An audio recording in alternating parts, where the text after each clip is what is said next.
آقا کریم نے صفوں کو سیدھا کرنے کی تلقین کرتے ہوئے کہا کہ مت سمجھنا کہ میں صرف آگے دیکھ رہا ہوں، میں آگے بھی دیکھ رہا ہوں، میں پیچھے بھی دیکھ رہا ہوں، تمہارے رکوعوں کو بھی دیکھ رہا ہوں اور دلوں میں پیدا ہونے والے خشوعوں کو بھی دیکھ رہا ہوں۔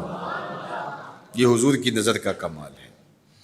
اور حضرت عبداللہ ابن عباس رضی اللہ تعالیٰ عنہ فرماتے ہیں کان رسول اللہ صلی اللہ علیہ وآلہ وسلم یرا فی اللیل فی الظلمہ کما یرا فی النہار فی الضوء۔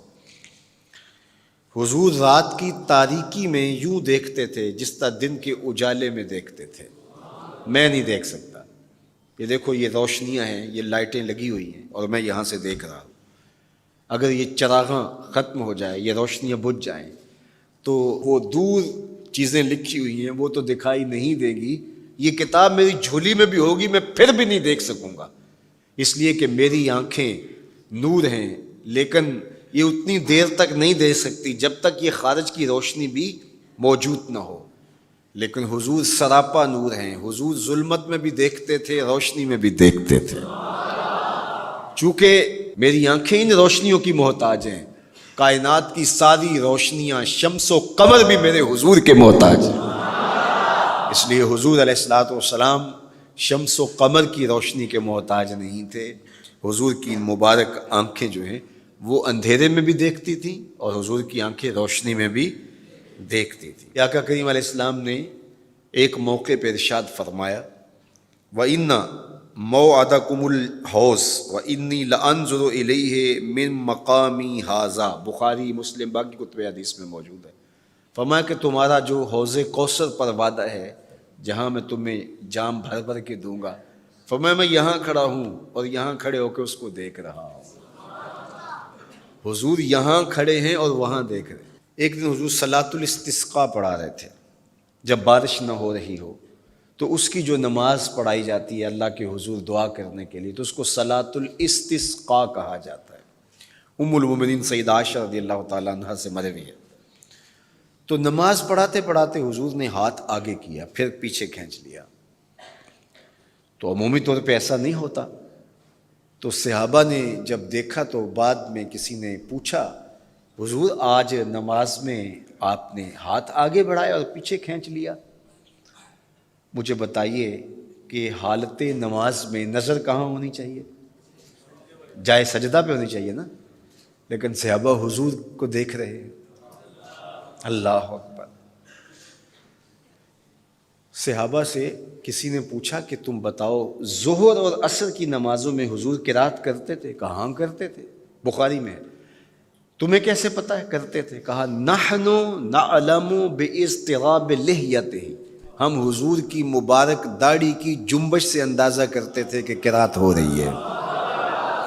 معلوم ہوا نماز بھی چلتی رہتی تھی، رخ محبوب کی دید بھی ہوتی رہتی تھی۔ اور اقبال کہتا ہے شوق تیرا اگر نہ ہو میری نماز کا امام، میرا رکوع بھی حجاب میرا سجود بھی حجاب۔ اللہ اکبر۔ تو حضور نے ہاتھ آگے بڑھایا اور پھر کھینچ لیا۔ پوچھا گیا حضور یہ آج نماز میں ایک نئی چیز ہم نے دیکھی، آپ نے ہاتھ آگے بڑھایا پھر کھینچ لیا؟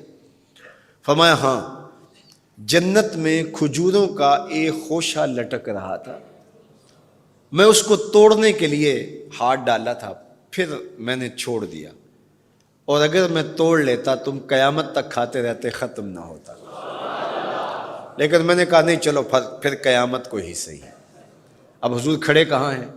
مدینہ المنورہ میں، اور جنت کہاں ہے؟ سدرۃ المنتہا سے اوپر۔ سر پٹ گھوڑا دوڑے اور تیز رفتار گھوڑا، تازی گھوڑا، 500 سال دوڑنے کے بعد پہلے آسمان تک پہنچے، پھر اتنی موٹائی آسمان کی، پھر دوسرا آسمان، پھر تیسرا آسمان، درمیان میں پھر خلائیں بھی، پھر وہاں سے 7 آسمانوں کے بعد کہیں سدرۃ المنتہا، اور قرآن بتاتا ہے کہ جنت بھی سدرۃ المنتہا کے پاس ہے، پھر آگے جنت، اور جنت کے جو درخت ہیں وہ 70,000 سال کی اونچائی پر ہیں، وہاں لٹکتی ہوئی کھجوروں کے خوشے، اور حضور علیہ السلام نے یہاں کھڑے ہو کے ہاتھ بڑھایا اور وہاں حضور کا ہاتھ پہنچ گیا۔ یہ ہاتھ کے پہنچنے کی منتہا نہیں ہے، ضرورت یہاں تک کی تھی لہٰذا یہاں تک پہنچا، اگر ضرورت اس سے آگے کی ہوتی تو آگے بھی پہنچ جاتا. تو حضور کا ہاتھ یہاں سے یہاں تک پہنچا. یہ حدیث پاک میں نا، میں اور آپ ہاتھ اٹھائیں تو ہمارا ہاتھ کہاں تک پہنچتا ہے؟ 5 فٹ قد ہے تو 3 فٹ اوپر ہاتھ پہنچ جائے گا، تو ہمارا ہاتھ 8 فٹ تک پہنچے گا، زمین سے 8 فٹ تک. چلو کسی کا 9 فٹ تک پہنچے گا، کوئی چھلانگ لگا کے اچھل کے اوپر لے جائے گا تو 10 فٹ تک پہنچ جائے گا. البتہ ہماری نظر بہت تیز ہے. ہماری نظر پہلے آسمان کے ٹمٹماتے ہوئے ستارے دیکھتی، دوسرے آسمان کے ستارے بھی دکھائی دیتے ہیں، تیسرے آسمان کے ستارے، چاند سورج میں دکھائی دیتا ہے.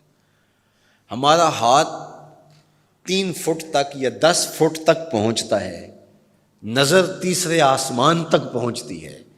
اور جس کا ہاتھ جنت تک پہنچتا ہے اس کی نگاہ کہاں تک پہنچتی ہوگی، اس کی نظر کا کمال کیا ہوگا. اس لیے فرمایا انی ارا ما لا ترون واسمع ما لا تسمعون. جو میں دیکھتا ہوں وہ تم نہیں دیکھتے، جو میں سنتا ہوں وہ تم نہیں سنتے. اپنے حواس کو نبی کے حواس پر قیاس کرنا یا نبی کے حواس کو اپنے حواس پہ قیاس کرنا سوائے جہالت کے اور کچھ نہیں ہے. چے نسبت خاک را بعالم پاک، کہاں ہم کہاں ان کی ذاتیں بابرکات. اس لیے فرمایا انی ارا ما لا ترون واسمع ما لا، جو میں دیکھتا ہوں وہ تم نہیں دیکھتے، اور جو میں سنتا ہوں وہ تم نہیں سنتے. اللہ اکبر. ہماری آنکھیں تو چمکتے ہوئے سورج کو دوپہر کے وقت نہ دیکھ پائیں، چندھیا جائیں، آنکھوں میں پانی اترنے لگے، اور محبوب کی آنکھیں بے حجاب دیدار رب کریں. اور قرآن کہے ما زاغ البصر وما، آنکھ چندھیائی بھی نہیں اور حد ادب سے تجاوز بھی نہیں کیا.